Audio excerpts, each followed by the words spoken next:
రాష్ట్రంలో పరిశ్రమల ఏర్పాటు ద్వారా సంపద సృష్టించి సమాజానికి సేవలు అందించాలని యువ పారిశ్రామికవేత్తలకు సీఎం చంద్రబాబు సూచించారు. దేశీయ ఉత్పత్తులను అంతర్జాతీయ ప్రమాణాలతో తయారు చేయడమే లక్ష్యంగా పెట్టుకోవాలన్నారు.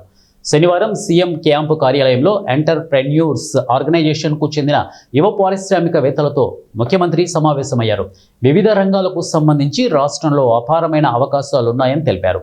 వ్యవసాయ ఉత్పత్తులు, పర్యాటకం, రక్షణ, అంతరిక్ష, ఎలక్ట్రానిక్స్, లాజిస్టిక్స్ ఇలా వేర్వేరు రంగాల్లో ఉన్న అవకాశాలను వినియోగించుకోవాలని సూచించారు.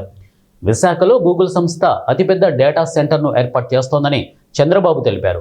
ప్రతి జిల్లా, నియోజకవర్గ కేంద్రాల్లో క్రీడలకు సంబంధించిన మౌలిక సదుపాయాలు, అంతర్జాతీయ ప్రమాణాలతో క్రీడా ప్రాంగణాలు ఏర్పాటు చేస్తున్నామని చెప్పారు.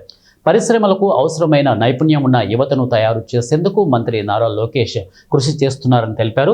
ప్రస్తుతం నడుపుతున్న సంస్థలను మరింత వృద్ధిలోకి తీసుకురావాలని ఆంధ్ర పారిశ్రామికవేత్తలు అనే పేరు నిలబెట్టాలని కోరారు.